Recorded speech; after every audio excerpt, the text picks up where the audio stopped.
사람들이 인생에서 가장 행복한 순간이 몇 번이 있을까? 매일매일이 그렇게 행복하다면 얼마나 좋겠습니까? 그런데 사람들이요, 일본의 인생에서 가장 행복한 순간들이 있는 몇 번 가운데 한 번이 바로 결혼입니다. 또 아이를 낳았을 때 행복한, 그렇죠. 네. 그리고 또 이 손하는 일들이 잘 이루어졌을 때, 그렇죠. 네. 그런 행복한 순간들이 많이 있지만 결혼이라고 하는 건 우리에게 사랑하는 사람과의 온전한 하나가 되어지기 때문에 행복한 겁니다. 그래서 결혼은 보면 항상 기쁨이 있고 행복한 결혼이 되는 겁니다. 가끔 결혼하기 싫을 때 끌려서 도살장에 가는 것 같이 결혼하는 사람도 간혹 보기는 합니다. 그러나 대부분은 행복한 결혼식을 합니다. 그래서 저희 집사람도 결혼식장에서는요, 자기들은 마음이 씁쓸하고 그런데 그냥 입이 한방 찢어져가지고 그러니까 입이 다물어지지 않으니까 나중에 결혼식 끝나고 나서 장인어른이 섭섭해 하시더라고요. 그래서 여자들은요, 아가씨들은 결혼식 때 행복한 웃음도 하고요, 그리고 눈물도 조금 흘려줘야 합니다. 그게 예의예요. 알았지, 딸들? 자, 여러분, 세상에서 가장 웅장하고 떠들썩한 결혼식, 그런 결혼식이 바로 영국 왕실의 결혼입니다. 영국은 마치 그 왕실의 결혼식이요, 전 세계의 결혼식인 것처럼, 전 세계적인 잔치인 것처럼 아주 떠들썩하게 준비하고 그리고 치러냅니다. 지난해 2011년 4월 29일에 영국 윌리엄 왕자와 게이트 미들턴이라고 하는 자매와 결혼을 해요. 그런데 얼마나 그 결혼식이 웅장하고 정말 이루 말할 수 없는 만큼 대단했는지 모릅니다. 전 세계 주요 정상들과 더불어서요, 1900명의 귀빈이 초대됐습니다. 100만 명이 넘는 인파가 버킹엄 궁 앞에 몰려왔습니다. 30년 만에 영국의 왕실 결혼식이 있었기 때문이기도 하지만 그들의 결혼식은 그만큼 큰 행사였습니다. 결혼식 후에도 VIP들만 모여가지고요, 300여 명이 특별한 파티를 가졌답니다. 영국은 전 세계 공영방송과 인터넷 방송으로 생방송을 했고요, 그 비용만도 무려 얼마나 들었을까요? 1,800억이 들었습니다. 1,800억. 결혼식 한 번 하는데 엄청난 낭비죠. 근데 로얄 웨딩, 정말 왕실의 결혼식이라면 이 정도 돼야 되지 않는가 생각하기도 합니다. 근데 여러분, 이 세계적인 결혼, 영국은 이 1,800억의 그 비용을 들고 3조 원 이상의 경제적인 이득을 챙겼습니다. 어마어마한 거죠. 그러니까 이것은 하나의 그들의 홍보 활동이면서 사업 전략입니다. 그러나 여러분, 우리가 결혼을 이런 사업 전략으로 하는 것 그다지 행복해 보이지 않습니다. 세상에서의 결혼식이 그만큼 화려하고 웅장하다면 여러분, 천상에서의 결혼식은 어떻겠습니까? 어마어마한 거잖아요. 오늘 예수님께서 비유로 말씀하시는 이 결혼식도 왕의 결혼식입니다. 그야말로 로얄 웨딩입니다.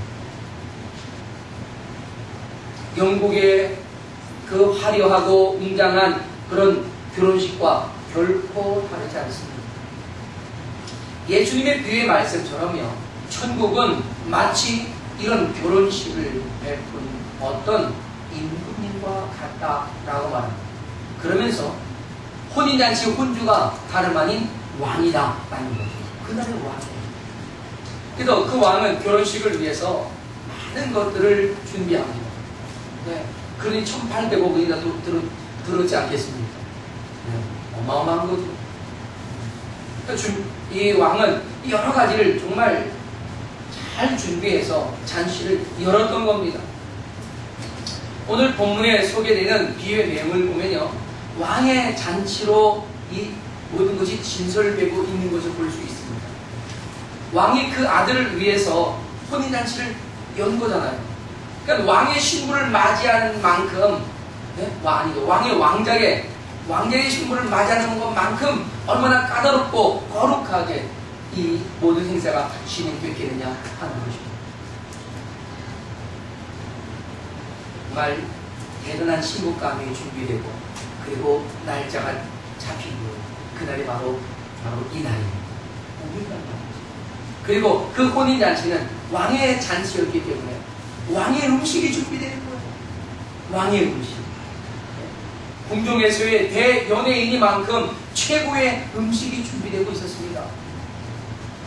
왕은 그래서 최선을 다해서 극진한 것들을 준비하고 잘 차리라고 지시를 하죠. 그래서 낭의 소를 잡고 살찐 짐승을 잡고 모든 것을 다 갖췄다라고 성경이 말하고 있습니다. 자, 그리고 이 혼인잔치에 들어올 레위도 선택이 돼야 되겠죠. 네, 영국은 전 세계에서 아주 내노라는 사람들만 1,900명을 뽑아가지고 비행기표 다 보내주고, 그리고 옷이요. 네. 어마어마한 거죠. 여러분, 그래서 특별하게 이 선택된 사람들이 왕의 대사를 통해서 그 초대받는 사람들에게 다 초대장을 발부했습니다. 네. 그들을 정중하게 초대했습니다.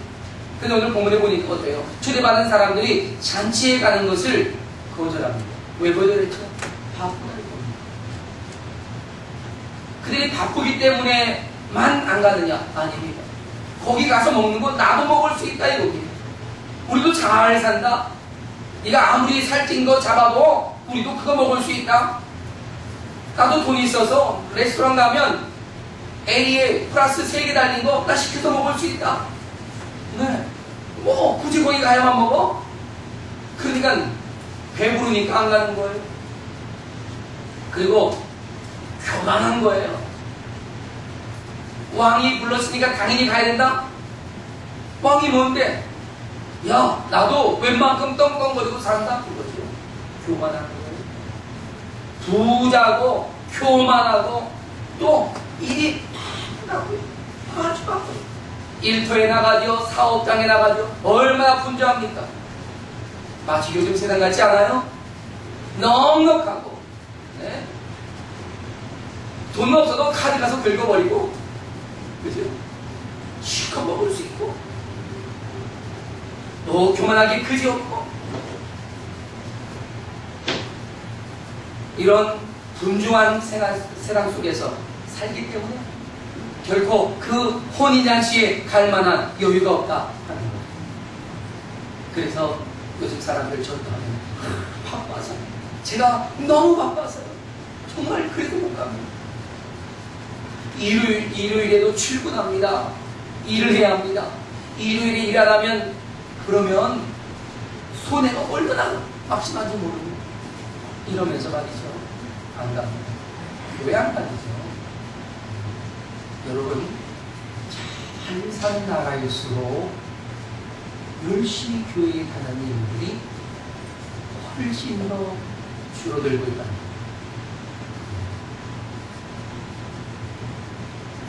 여러분, 우리나라의 이 남한의 그 주일 출석률과 저 북한의 주일 출석률을 따지면 어느 쪽이 더 높을까요? 어느 쪽이 더 높을 것 같아요?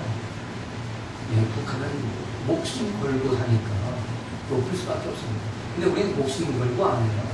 그렇죠? 예, 문화생활처럼 하는 사람들이 많습니다. 다행히 우리 교회에 그런 사람이 없어서 감사해요. 네, 그런 사람이 있으면 벌써 떠나갔어요. 우리는 예배가 문화생활이 아니기 때문에. 할렐루야. 네. 그들이 거절을 하니까 왕이 다시 초대명부를 다시 만들라는 겁니다. 그들은 이제 필요 없다. 그들 해당 사항 없어. 그리고 명부를 다시 만들고 초대장을 보냅니다. 그리고는 길 내거리에 가서 누구를 만나든지 다 데려와. 혼인잔치에 수많은 사람들이 왔습니다. 진짜 그야말로 북새통을 이루고 있었습니다. 많은 사람을 보고 한껏 신이 난 왕이 그들을 보면서 쫙 요네 이 그 장을 쫙 다니는데 글쎄 그곳에 예복을 입지 않은 사람이 있었던 거죠. 자기 나름대로의 하얀 옷을 입고 온 거예요. 그냥 누더기 옷을 입고 온 것이 아니에요. 나름대로 폼나게 살아보려고 폼나게 하고 왔어요. 여러분, 그래서 그가 의시되면서 다닌 거죠. 여러분, 교회는 폼나게 살기 위해 다니는 것이 아니라 은혜에 감격해서 사는 겁니다. 네. 그런데 교회 와서 그냥 폼내고 그리고 또 이 자기 자신이 좀 그 소리 좀 큰 소리 낼 수 있다고, 이 경상도 사람 말처럼 방귀 좀 낀다고, 그죠? 큰 소리 내고 있는 이런 사람. 신앙생활은 그렇게 하는 게 아니다 하는 얘기입니다. 아무리 제가 자기 자신이 멋있어 보여도 우리 주님은 그런 옷 입은 사람, 해당 사항이 없는 거예요. 그래서 당신이 들어올 수 없는 사람이 어떻게 들어왔냐? 그래서 당장 나가라! 쫓아버리잖아요. 그래서 손발을 묶어다가 던져버립니다. 그리고 준비된 사람들로 인해서 혼인잔치는 아주 성대하게 잘 치렀다 하는 것입니다. 다른 여러분, 이 혼인잔치로 비유하고 있는 오늘의 말씀은요, 사실 여기에 담고 있는 몇 가지 주요한 그런 의미들을 가지고 우리에게 하나님 나라를 소개해 주시려고 주님께서 이 비유를 쓰셨습니다. 그럼 이 혼인잔치를 위해 왕이 준비한 몇 가지, 중요한 몇 가지, 오늘은 세 가지를 중심으로 해서 그 천국 비밀을 깨달아갈 수 있기를 바랍니다. 먼저 혼인잔치를 위해 필요한 그 첫 번째가 있는데 그것이 뭘까요? 그것은요, 혼인잔치니까 신랑과 신부가 있어야 돼요. 할렐루야. 신랑과 신부는 주인공의, 신랑은 누굽니까? 왕의 아들이지요. 신부는 그 왕의 아들의 신부가 되는 거예요. 왕의 아들을 위해서 특별히 선택되는 거죠. 예수님은 천국을 설명하면서요, 천국은 마치 자기 아들을 위하여 혼인잔치를 베푼 어떤 인물과 같다라고 하는 분명한 목적을 우리에게 가르쳐 주셨습니다. 왕은 아들을 위해 혼인잔치를 베푸는데, 왕은 왕의 아들이 원하는 신부를 맞이하기 위해 혼인잔치를 베푼다는 거예요. 중요한 키워드입니다. 왕은 왕의 아들이 기뻐하는 신부를 맞이하기 위해 혼인잔치를 베풉니다.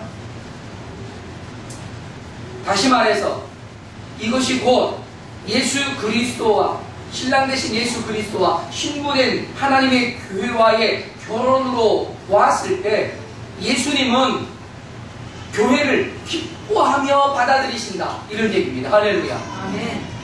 그 교회가 누굽니까? 바로 저와 여러분 아닙니까? 주님은 저와 여러분을 기쁘게 맞이하시기 위해 이렇게 혼인잔치를 성대하게 열고 계신다라고 하는 거죠. 그럼 우리가 얼마나 존귀한 성도이겠냐 하는 것입니다. 여러분, 요한복음은 특별한 관점으로 기록이 된 거죠.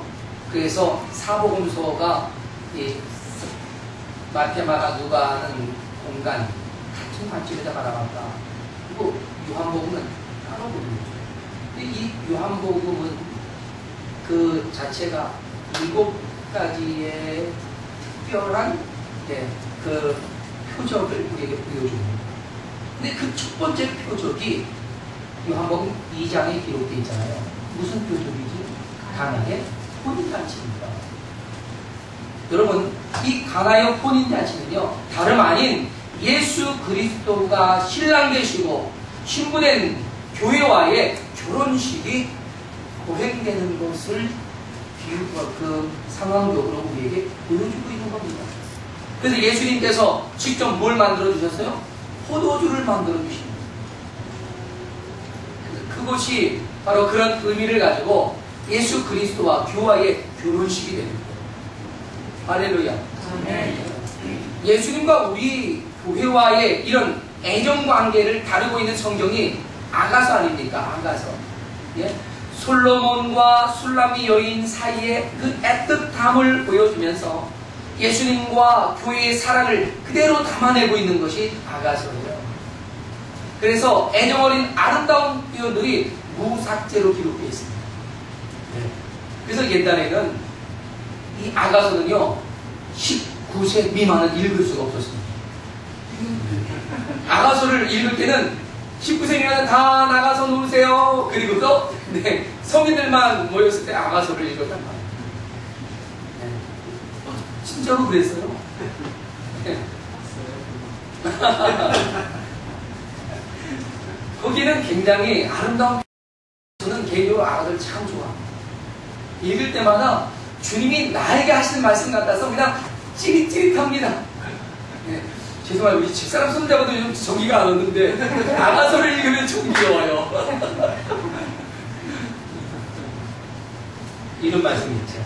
내게 입맞추기를 원하니 내 사랑이 포도주보다 나오는구나.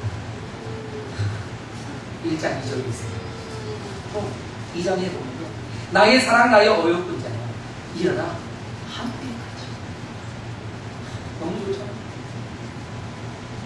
또 이런 말씀이 있습니다. 나의 사랑 나의 비둘기 나의 완전한 자야 문을 열어다오. 나 너에게로 들어가고 싶구나. 문을 열어다오.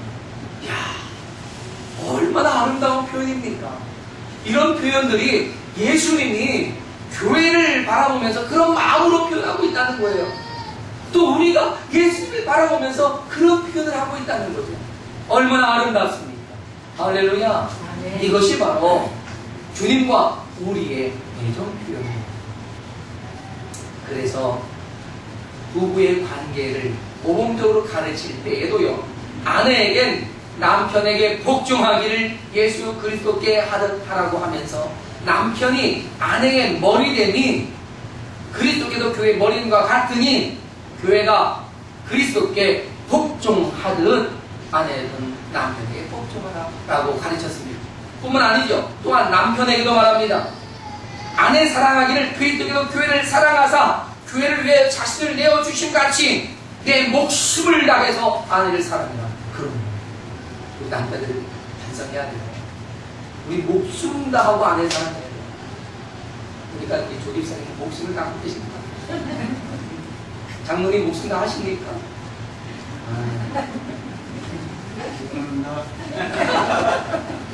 저도 죄송합니다.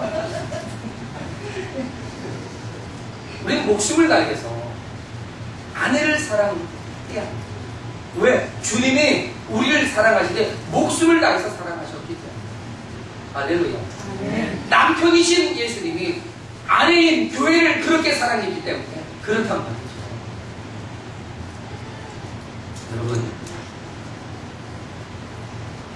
성경에는요, 예수 그리스도가 교회의 머리 되시고, 또한, 그렇기 때문에 교회는 그리스도에게 마땅히 복종하는 것이 교회한다 하는 거예요. 그러니까 우리 교회는요, 하나님의 뜻 앞에 무조건 복종해야 돼요. 거기 이유 달 데 없습니다. 성경이 하라 하면 그냥 행하는 거예요. 성경에 율법이 613가지가 있지 않습니까? 613가지 중에 적극적으로 해라 라고 한 것이 365가지. 365개가 적극적으로 해라, 또 소극적으로 하지 말아라 라고 하는 것이 248개입니다. 네. 그러니 그 모든 것들을 우리가 어떻게 해야 합니다. 하지 말라고 하는 건 하지 말아야 합니다. 그것이 마땅히 우리 교회가 하나님 앞에 행해야 할 일이다 하는 거죠. 여러분, 그 이유는 이미 우리의 생명은 주께서 주의 생명으로 사셨기 때문에 그런 것입니다. 자, 이처럼 우리는 이 거룩한 혼인잔치에 왕의 아들이신 예수 그리스도의 이 거룩한 신부로 참여하는 거예요. 그래서 예수님은 깨끗하고 흠과 티가 없는 순전한 신부로 우리를 준비시켜 주셨습니다. 그것이 십자가에서 이루어진 사건이란 말이죠. 우리를 깨끗하게 정결하게 씻어주신 다음에 우리를 맞이하시는 거예요. 할렐루야. 아멘. 그러니 그 혼인잔치에 들어가기 위해서 우리는 반드시 예수 그리스도를 통하지 아니하고는 들어갈 수가 없어요. 깨끗하고 정결하게 되지 않고는 들어갈 수가 없어요. 예전에 왕실의 결혼식은요, 그 신부를 정결케 하는데 여러분 몇 달이 걸렸습니다. 몇 달이. 네. 얼마나 대단한지 아세요? 왕의 신부가 되려면요, 여러분 이 장미꽃 잔뜩 넣어놓은 그 물에다가 한 달을 씻어야 되고요. 허부욕을 했다만 허부욕, 그때부터 허부욕한 거예요. 그것도 거기다가 그만한 게 아니에요. 우유통에 들어가서 한 달을 또 씻어야 합니다. 이야, 그렇게 씻고 정결한 예식을 갖고 그러면서 훗날에 이 왕이 정한 날에 왕에게 들어간다. 여러분, 그러니까 예수 그리스도께서 우리를 정결케 하시는 그런 예식이 십자가의 은혜였습니다. 우리가 믿음으로 그 은혜에 참여하는 줄로 믿습니다. 아멘. 따라서 우리 거룩한 신부된 우리는 주님이 우리를 신부라고 부르시고 이제 들어오라고 하실 때에 우리가 들어가기 위해 정말 천상의 로얄 웨딩을 준비하는 그런 정결한 성도의 삶을 이루어가야 할 줄로 믿습니다. 아멘. 두 번째로 혼인잔치에 필요한 것은 잔치 음식이었어요. 잔치 음식. 여러분, 우리가 이 부인들은 다 그렇지 않습니까? 예? 무슨 잔치한다 그러면은 항상 신경 쓰이고 스트레스 받는 게 뭐예요? 음식 아닙니까? 그러니 저는 여러분들의 노고에 늘 감사할 뿐입니다. 저희 교회는 날마다 그냥 점심시간이 파티가 돼가지고 얼마나 여러분 그냥 매주 메뉴를 정하시냐고 고생하십니다. 너무 감사합니다. 그런데 이 잔치 음식이 보통 음식이 아니란 말이죠. 왕이 진솔하는 거예요. 왕궁, 궁중 음식이 되는 거예요. 최고의 것으로 준비하라고 지시한 겁니다. 그러니까 하나님 나라의 수락관이 지금 굉장히 번잡한 거예요. 왜? 야, 우리의 신부가 들어오신다. 신부를 맞이하고 또한 모든 성도를 맞이할 준비를 해라. 그래서 로얄 웨딩에 걸맞는 최고의 음식을 준비하라고 왕이 직접 명령을 내렸단 말이에요. 그래서 왕의 소를 잡아요. 왕의 소. 이게 무슨 말입니까? 왕을 위해서 따로 준비한 선별된 소를 잡니다. 살찐 짐승을 잡아라. 모든 것을 다 갖추고 준비해라. 완벽한 만찬이 준비됐단 말이에요. 여러분, 이것은 평상시엔 왕만이 있습니다. 근데 혼인잔치에 왕이 특별히 친설해 주십니다. 여러분, 저는 이 왕의 먹는 음식이 준비되었다고 하는 것 자체가 저희가 큰 기쁨이 됩니다. 여러분, 하나님의 음식은 제사예요. 그 제사에 내준 제물이에요. 하나님은 그 제물을 우리와 함께 나누시겠다는 겁니다. 할렐루야. 그래서 실제로 그것을 보여주기 위해서 구약시대에는요, 왕에게, 하나님께 올려지는 제사의 남은 부분을 누구에게 돌렸습니까? 제사장들에게 돌려요. 제사장이 함께 나눠 먹어요. 여러분, 레위기 10장 11절로 12절을 보실까요? 한번 찾아보십시오. 레위기 10장 11절로 12절. 여기 보면요, 네, 하나님이 그 제물을 나눠 먹게 하셨어요. 함께 읽겠습니다. 시작. 모세가 아론과 그 남은 아들 엘르아살에게와 이다말에게 이르되 여호와께 드린 화제 중 소재에 남은 것은 지극히 거룩하니 너희는 그것을 취하여 누룩을 넣지 말고 단 곁에서 먹되 이는 여호와의 화제 중 내 음식과 내 아들의 음식인즉 너희는 그것을 거룩한 곳에서 먹으라. 내가 명령을 받았다. 나눠 먹으라고 하나님께 올려진 이 화제 중 소재에 남은 것을, 이 거룩한 것을 어떻게 누구에게? 제사장들에게 나눠주라고 명령을 모세가 받았단 말입니다. 이처럼 하나님의 음식을 교회가 함께 나눠 먹게 된 거예요. 얼마나 놀랍습니까? 하나님 예수 그리스도를 하나님께서 가장 기쁘게 받으신 완전한 제물이 되게 하셨습니다. 그리고 우리들도 그 완전한 제물을 나눠 먹게 했어요. 얼마나 놀랍습니까? 예수님께서 친히 고난을 받으시기 전날 밤에 제자들과의 만찬을 나누시는 자리에서 떡과 포도를 나누실 때에 떡을 떼어 주시면서 뭐라고 축복하고 드셨습니까? 받아 먹어라! 이것은 내 몸이니 라고 떼어 주셨습니다. 할렐루야. 네. 또한 포도주를 나누실 때에도 너희가 이것을 마시라. 이는 죄의 사함을 얻게 하려고 많은 사람을 위하여 흘리는 바 나의 피 곧 언약의 피니라 하셨습니다. 이 음식은 곧 영생하도록 주어진 하늘나라의 생명 양식입니다. 주님이 나눠 먹게 하셨어요. 이미 저와 여러분은 그 하나님의 진설병을 먹은 줄로 믿습니다. 따라서 천상에서 이루어진 이 로얄 웨딩에서 진설된 연애 만찬에 차려진 모든 메뉴는요, 아주 특별한 것들로 이루어졌다는 것입니다. 매튜엘리는 이 부분에서 특별한 메뉴를 이렇게 적고 있습니다.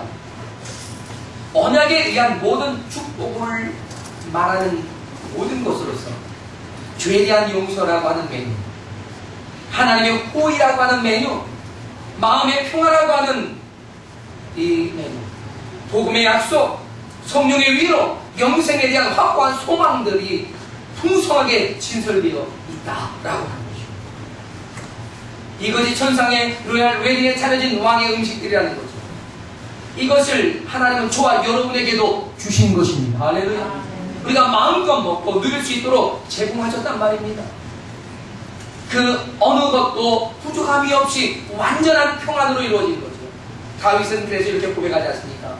여호와는 나의 목자시니 내게 부족함이 없으리로다. 할렐루야. 아멘. 그렇습니다. 여호와가 나의 목자시고 나의 신부가 되셔서 나에게 부족함이 없도록 내 삶에 채우고 계신 것을 믿습니다. 아멘. 그렇습니다.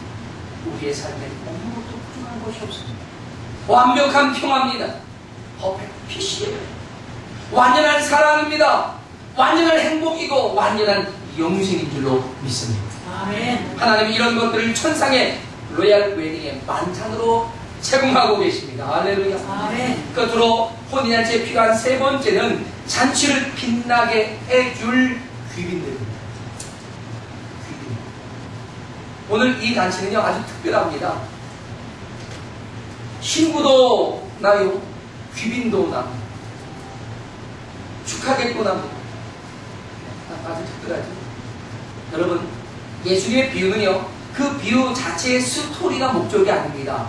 그 스토리에 주님은 아주 중요한 소재들을 이야기하시면서 그 소재가 가지고 있는 의미를 전달하고 계시는 겁니다. 그래서 비유는 들어도 깨닫지 못하는 사람이 많습니다.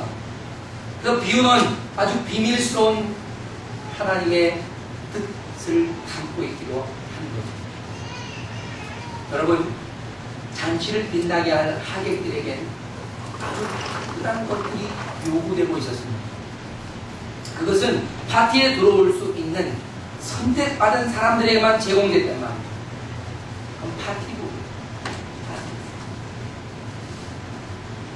이 파티복은 왕이 인정하는 것 아니면 어느 것도 허용되지 않습니다. 우리가 파티복이니까 야, 기왕이면 좀 레이스도 멋있게 달리고 말이죠. 여기에 뽕도 이렇게 착 이렇게 그죠? 다 씹어놓고 말이죠. 백설공주처럼 하고, 그리고 뭐 가슴도 쫙 파이고 말이죠. 빨리 맞게. 이런 거 멋있는 거, 이런 거 입고 가려고 딱 갔다가요, 여러분 막힌다고 합니다. 저희 성훈이가 초등학교 1학년 때 뭘 하지 아세요? 아빠는 목사님 옷을 입고 다녀야지. 왜 목사님 옷을 안 입고 이런 걸 입고 써? 무슨 말이에요? 양복이 목사님 옷이 아니에요. 제가 티를 입고 나갔더니 이거 입으면 안 된다는 거예요. 목사님은 이런 거 입으면 안 된대요. 그렇다고 이거 입으라. 저보다 더 보수적입니다. 우리 하나님께서는요, 우리를 위해서 옷을 지어주셨습니다. 마치 아담과 하와에게 그들의 벌거벗음을 가려주시기 위해서 양을 잡아 가죽으로 옷을 입혀주었듯이 우리에게도 특별한 옷을 지어주셨습니다. 그것이 친구의 옷입니다. 예수 그리스도를 믿는 자에게 이롭다 칭하시는 그 의의 옷을 입는 자라야만 천국의 로얄 웨딩에 참여할 수 있다라고 하는 것입니다. 로마서 13장 14절에 보니까 이렇게 말합니다. 오직 주 예수 그리스도로 옷 입고 총욕을 위하여 육신의 일을 도모하지 말아라 라고 말합니다. 예수 그리스도로 옷을 입지 않는다면 아무도 할 수 없다 하는 거죠.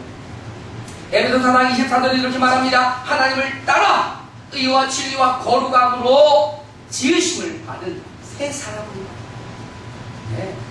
하나님께서 이 하사해 주신 의와 진리의 이 거룩함으로 지어진 그 새 사람의 옷을 입어야 합니다. 그래서 누구든지 그리스도 안에 있으면 새 것이다. 할렐루야. 이전 것을 지나갔으니 보라 새 것이 되었도다. 바로 그 새 사람을 입어야 할 줄로 믿습니다. 골로새서 3장 12절 14절에 이렇게 말합니다. 그러므로 너희는 하나님의 택하신 거룩하고 사랑하신 자처럼 긍휼과 자비와 겸손과 온유와 오래 참음을 못 입어라. 거기에 사랑의 일을 띄어라 라고 말합니다. 여러분, 구원은요 세상이 인정하는 행위로 얻는 게 아니에요. 세상이 야 요즘 교회 너무 훌륭하네요 라고 하는 칭송으로 구원 얻는 게 아니에요. 교회는 세상의 비난을 받을 수밖에 없습니다. 그런데 그 비난이 잘못된 비난이 된다면, 잘못에 대한 비난이 된다면 그는 맞아야 돼요. 그런데 교회는 잘하고 바르게 하고 비난을 받아야 합니다. 아시겠습니까? 폼나게 굳이 행위 많이 했다고 그것으로 구원받는 것도 아닙니다. 사람들에게 존귀한 자를 한다고 구원 얻는 것도 아닙니다. 오직 예수 그리스도를 나에게 구주로 믿고 믿음의 도를 따라 살아가는 아주 순박하고 진실한 삶으로 그 믿음을 보여주는 사람이 되어야 한다 하는 것입니다.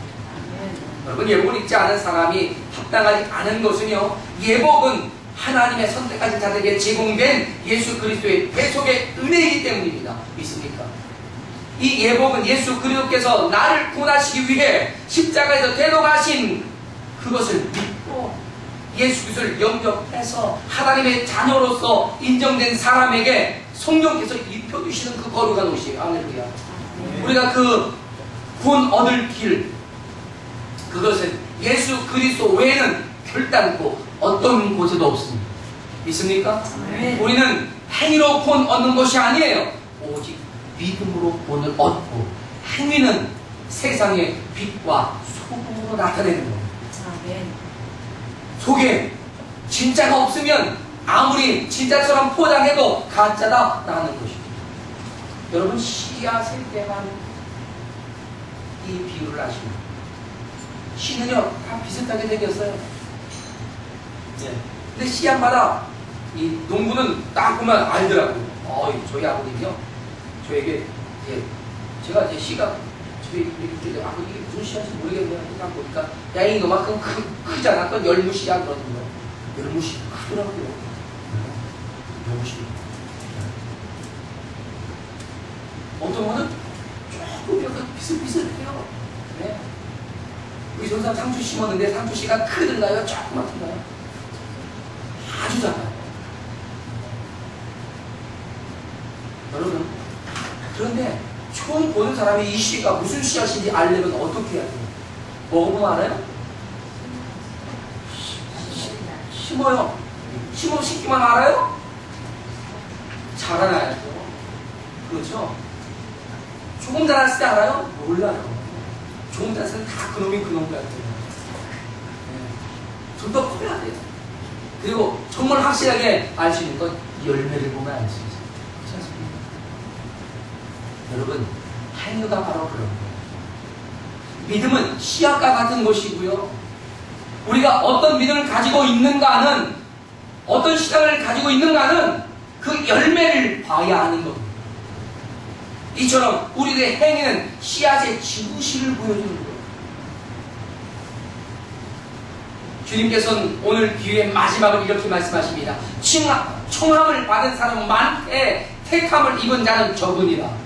여러분, 천국은요 누구나에게 열려 있습니다. 하지만 누구에게나 한 가지를 요구합니다. 뭡니까? 예수 그리스도로 옷을 입었느냐? 이겁니다.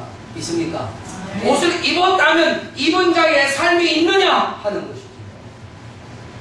신실하고 참된 믿음을 가져야 한다는 겁니다. 믿는다는 것은요 입으로만 하는 것이 립서비스가 믿음이 아닙니다. 삶으로 보여주는 것만도 합당하지 않습니다. 믿음이 있고 삶이 있어야 합니다. 할렐루야. 그래서 야고보 사도께서 강력하게 증거하신 것처럼 야고보 2장 17절로 22절에 이렇게 말합니다. 행함이 없는 믿음은 그 자체가 죽은 것이다. 너는 믿음이 있고 나는 행함이 있으니 행함이 없는 네 믿음을 내게 보여다오. 나도 나의 행함으로 내 믿음을 너에게 보여주겠다. 믿음이 그의 행함과 함께 일하고 행함으로 믿음이 온전하게 되는 것이다. 할렐루야. 여러분, 하나님께 택하심을 입은 사람이라면 믿음을 입으로만 하는 시간이 아니고요. 믿음을 행함으로 그 옷이 예수 그리스도의 옷 입음을 보여주고 나타내야 한다 하는 것입니다. 천국에 이런 사람이 합당하게 여겨지는 것을 믿습니다. 자, 여러분이 이 천국의 로얄 웨딩에 초대받은 그런 거룩한 신분을 가진 분들로서 좀 더 확실하고 온전하고 거룩한 그 나라에 합당한 성도의 삶을 살아갈 수 있게 되기를 주님의 이름으로 축복합니다. 따라서 예수 그리스도 옷 입고 그리고 그 옷 입은 나를 세상 앞에 보여줄 수 있는 저와 여러분 되시기를 바랍니다. 천국은 믿음의 입술만으로 가는 것이 아니라는 사실 다시 한번 기억합니다. 믿음 없는 포장된 행위로는 택도 없습니다. 오직 믿음과 행함이 하나가 되어질 때에 선택받은 하나님의 사람들로 인정받는다는 사실을 기억합시다. 이젠 우리가 선택받은 그 한 사람으로 항상 깨어 있어서 죄와 싸우고요 원수 마귀를 대적하면서 거룩한 하나님 나라의 신부로서 종교를 지키고요 거룩함을 보여주면서 주 앞에 신실하게 살아가는 저와 여러분 되시기를 축원합니다. 함께 자리에서 일어나시고 기도하시겠습니다. 여러분